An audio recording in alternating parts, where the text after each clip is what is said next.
Amitabha. Police Officer Steven McDonald was on a routine patrol with another officer in New York City's Central Park. There had been bicycle thefts in the area, so they were alert, but not expecting any immediate problems.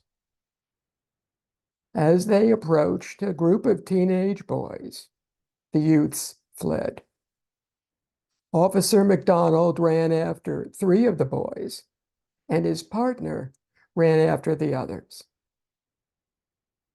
When Officer McDonald caught up to the 3 that he had run after, he identified himself as a plainclothes police officer and said he'd like to ask some questions.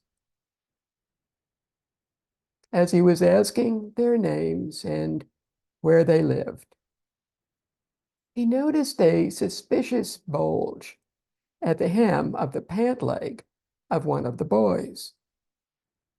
Thinking it might be a gun tucked into the boy's sock, he moved in to examine it. In an instant, another boy stood over him, and as Officer McDonald began to straighten up, he was shot 3 times. When other officers arrived minutes later, they rushed him to the nearest hospital, where emergency personnel immediately began working on him.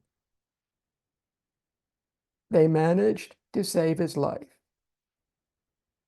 but he was left in a very different state than when he had walked into the park.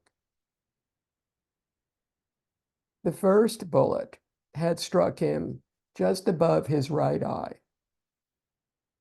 The second bullet struck his throat, leaving him with a severe speech impediment. The third shattered his spine and left him paralyzed from the neck down. He would spend the rest of his life on a ventilator. His wife of 8 months, who was 3 months pregnant, collapsed when she was told of her husband's condition. Steven McDonald spent the next 18 months in hospitals before being released. During that time, his son was born. He said his son's birth was like a message from God that he had to respond to. Upon learning that a boy named Shaved Jones was the one who shot him, Steven prayed that Shaved would redeem himself. Steven wanted to let go of his anger and bitterness. He wanted to love his son and wife. He wrote a letter to the imprisoned Shaved. It took a few more letters before the boy wrote back. Then one night, Shaved called the McDonald household. He apologized to Steven, his wife, and his son. The apology was accepted, and Steven told Shaved how he wished the 2 of them could someday talk to others about how a single act of violence had so changed both their lives. By the time Shaved was released from prison, the exchange of letters had ceased. When asked if writing to the teen who had shot him was a mistake, Steve replied that no, it was not. He understood that to Shaved, a police officer was a symbol of a pervasive system of oppression, a symbol of all the social and economic injustices he was living through. Steven was the enemy, a dangerous one to be defended against. As he later explained, Steven was able to forgive because, quote, "I believe the only thing worse than receiving a bullet in my spine would have been to nurture revenge in my heart. End quote. When something terrible happens, it's natural for us to ask, why? Stephen felt he knew why. As a police officer, he had been perceived by the teenagers as a symbol of social injustice, to be feared and hated, never to be respected or trusted. He represented all the disappointments, the opportunities denied out of hand, and the complete negation of worth that they had already experienced in their short lives. At that moment, in the face of an us versus them situation, and feeling threatened, Shabbat had fired the gun. Understanding all this, and with time and effort, Stephen was able to forgive the 15-year-old boy who had condemned him to live the rest of his life in a wheelchair, dependent on a ventilator, and struggling to speak. This account of forgiveness, and others like it, are invariably newsworthy because they are so moving and exceptional. Not getting angry seems to be a challenge for too many of us. How many smartphone videos have we seen online and on social media of people becoming violent because a worker was deemed inattentive, a line wasn't moving fast enough, or someone was asked to follow the rules?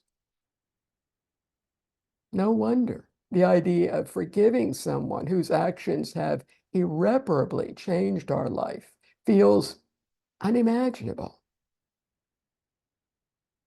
Thankfully, we have examples of those who have managed to do so, to show us that such a profound degree of forgiveness is possible.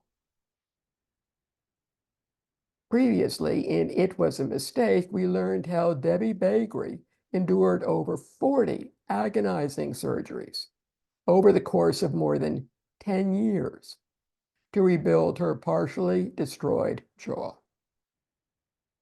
And yet, she let go of hatred and forgave her 13-year-old shooter because, as she said, he was just a kid. She understood that children and teenagers make mistakes, sometimes even horrific ones. But they need to be allowed and encouraged to learn from those mistakes. This was not just true for her own children or other children who looked like her. It was just as true for Ian. Not allowing someone to learn from their mistakes is to deny them their chance of redemption and reformation. In Another Form of Justice, we learned where Abby had been terrorized by a woman who was trying to run him down. But having undergone years of suffering, fleeing a war zone, and living in a refugee camp when he was young, Abdi recognized that she too had suffered trauma as a child. She didn't need more suffering. She needed help. Not wanting to be a part of her suffering more, he let go of hatred and forgave her, and even pleaded with the judge for leniency at her sentencing. And then there's Stephen. After being shot, he would spend the remaining 30 years of his life a quadriplegic. But like Debbie and Abdi, Stephen also chose to let go of hatred. He chose love for his wife and son. He chose to forgive. What about most of us? If someone tried to kill us, would we be able to forgive that person? If someone traumatizes us, would we be able to forgive? Unlikely. We have difficulty forgiving someone who inconveniences or embarrasses us. And so we keep replaying and fussing over how some weeks ago a coworker got the promotion we thought would be ours. Or how annoying that friend who borrows things but never returns them is. Why can't we drop our own luggage of hate? Why can't we let go? And what things can't we let go of? Our thoughts, our attachments. As desires increase, we can become so wrapped up in satisfying them that we are blind to everything else, even when others are crying out for help. Focused on self-interest, we feel justified in pursuing what we believe should be ours. We may feel entitled to what we pursue because of our current situation, or perhaps our imagined self-importance. Whatever the reason, our attachments and cravings increase, and so do our enmities, as our frustration at not attaining what we want has us casting personal restraint aside. Thwarted in our craving, we find ourselves in a position where someone says something that irritates us. We fume silently. The next time we meet, we find ourselves in a situation in which we feel impelled to voice our anger at the other. Later, the other person begins to yell at us. And before you know it, we're both acting out of our rage. The smartphones are recording, and we're famous for all the wrong reasons.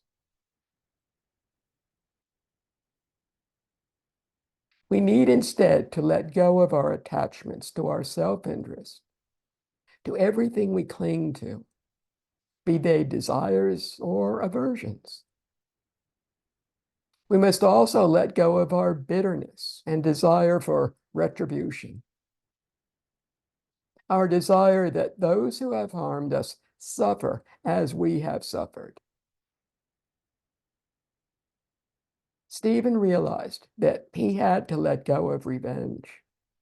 If he allowed it to fester, he said that he would have inflicted an injury on his very soul, hurting his wife and newborn son.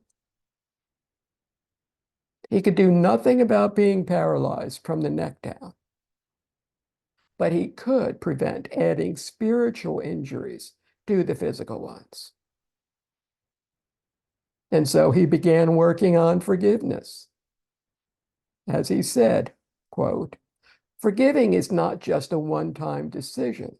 You've got to live forgiveness every day," end quote. He worked on dropping the luggage of hate by understanding the suffocating conditions that can lead a teenage boy to see a stranger not as another human being, but as an enemy to be shot and killed. And by understanding how the pain of any hatred on his part would be inflicted on the innocent people he loved, his wife and his newborn son. Hatred, resentment, and revenge are weapons we aim at others, but which invariably backfire and destroy us and all those close to us. Stephen understood how a lack of forgiveness on his part would hurt others, from those he loved to his assailant. But he did not stop at forgiveness. One of the steps in recovering from grief, from loss, is to turn the pain from our loss into something positive. A much sought speaker himself, Steven founded Breaking the Cycle, an organization that provides speakers at no cost to schools who talk at assemblies on the importance of overcoming conflict through respect and forgiveness.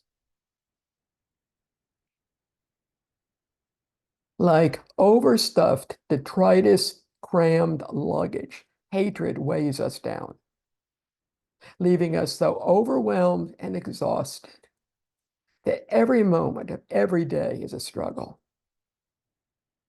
We can forget about moving forward. We're stuck, self-condemned prisoners. Those who let go and forgive will free themselves of the weight of hatred bearing down on them and be able to move on. They will have learned that the first arrow of pain can be let go and allowed to fall at their feet, and that the following self-inflicted arrows of hate and suffering need never be shot. Amitabha.